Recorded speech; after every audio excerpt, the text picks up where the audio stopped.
તો good morning મિત્રો, જાગી ગયો તો સવાર પડી ગઈ હતી। આજ તો મસ્ત વાતાવરણ હતું, જોઈ શકો છો। ત્યારબાદ તો આપણે નીચે હાલતા થઈ ગયા હતા નાસ્તો કરવા માટે। ફટાફટ રૂમમાં કરી ગયો અને નાસ્તો કરી લીધો અને ત્યારબાદ આપણે બહાર હાલતા થઈ ગયા હતા મંદિર કોર જવા માટે। ત્યારબાદ તો મિત્રો મંદિરે પહોંચી ગયો હતો અને બધા ભાઈબંધ જોયા હતા કે દેખાણ નથી, ટ્રેક્ટર ઉપર હતા ત્યાં ભાઈબંધ આવી ગયો અને અરે આપણા મિત્રનો નાનો ભાઈ આવી ગયો હતો, છોટું ડોન। એ આપણા ભાઈબંધનો નાનો ભાઈ હતો। પછી આપણે હાલતા થઈ ગયા ગ્રાઉન્ડે જવા માટે। ત્યારબાદ તો મિત્રો ગ્રાઉન્ડે પહોંચી ગયા હતા અને પેપ્સી ખાતા ખાતા મેચનો આનંદ લેતા હતા। ત્યાં બહુ મજા ન આવી તો આપણે હાવ ગ્રાઉન્ડની પાસે આવી ગયા હતા। ત્યાં તો મેટર ચાલુ થઈ ગઈ હતી, એક ટીમ કે 6 છે ને એક ટીમ કે 6 નથી, તો મેટર ચાલુ થઈ ગઈ। આ બે શાંતિ બેઠા બેઠા આનંદ લેતા હતા બાદરનો। ત્યારબાદ તો મંદિર આવી ગયા હતા અને આ ભાઈબંધને ગાયોને નીળ નાખવા આવી ગયા હતા। આ ભાઈબંધ તો જો કેટલો પ્રેમ કરે છે એની ગાયોને। ત્યાં તો હું ફેસ રીલ વાળો મિત્ર એની ઘાણી કાઢતા હતા। ત્યાં કે આ જો એની નાનપણની સાયકલ એમ કરીને એને મજાક ઉડાડતા હતા। પછી હાલતા થઈ ગયા હતા ઘરે જવા માટે। ત્યારબાદ તો મિત્રો ઘરે પહોંચી ગયો હતો અને હાલ્યો ગયો તો ફ્રેશ થવા માટે। ફ્રેશ થઈને પાછો આવી ગયો બહાર અને બહાર જઈને આપણે હાલતા થઈ ગયા હતા દુકાને જવા માટે। ત્યાંથી પડીકા લઈ આવ્યો ખાવા માટે, કેમ કે ભૂખ લાગી ગઈ હતી।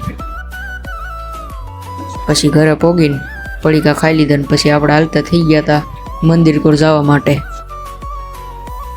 એટલે મંદિર કોર હાલતા થઈ ગયા।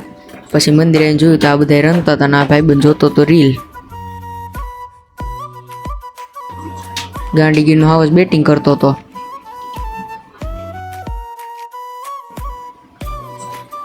બસ ઘડી ગાંડીગીરનો હાવસ થાકી ગયો। પછી હું ના ભાઈબંધ બે હાલતા થઈ ગયા ગામમાં આટો મારવા જવા માટે। ત્યારબાદ તો હું મારા મિત્રો હાલતા થઈ ગયા હતા દુકાને જવા માટે, વસ્તુ લેવા માટે। ત્યાં દુકાને પગ્યા હતા, આ ભાઈનું રિએક્શન જોવા જેવું હતું। લેકિન ये साला कर क्या रहा है यहाँ पे? પછી દુકાનેથી વસ્તુ લઈ લીધી। ત્યારબાદ અમે હાલતા થઈ ગયા હતા ગ્રાઉન્ડે જવા માટે। ત્યારબાદ તો ગ્રાઉન્ડે આવી ગયા હતા અને મેચ જોતા જોતા પેપ્સી ખાતા હતા। ત્યાં બહુ મજા ન હોય તો આગળ વહી ગયા। ત્યાં તો બીજા ભાઈબંધ તો પહેલેથી આવીને મેચ જ જોતા હતા। અમે પછી મેચ જોવા માંડ્યા અને મેચ પતી ગઈ હતી એટલે અમે હાલતા થઈ ગયા હતા મંદિરે જવા માટે। ત્યારબાદ તો મિત્રો હનુમાન દાદાના મંદિર પહોંચી ગયા હતા અને આપણો ભાઈબંધ આવી ગયો। ત્યારબાદ તો બધા મિત્રો બેઠા ઘડીક મોજ મસ્તી કરીને દર્શન કરીને પછી આપણે હાલતા થઈ ગયા હતા ઘરે જવા માટે। આ ભાઈબંધ આપણને ઘરે મૂકી જતો હતો, તે બધા બેઠા હતા। આપણે તો ઘરે પહોંચી ગયા અને પછી આજ તો દહીંવડાનો પ્રોગ્રામ હતો, તો ખાઈને પછી આપણે હાલતા થઈ ગયા હતા બહાર જવા માટે। ત્યાં ભાઈબંધ આવી ગયો તો આપણને લેવા માટે, જોઈ શકો છો હોન્ડા લઈને। પછી આપણે વાતો કરતાં કરતાં હાલતા થઈ ગયા શક્તિમાન મંદિરે જવા માટે। તો મંદિર પહોંચી ગાંડીગીરનો આવાજ તો પાણી નાખતો હતો।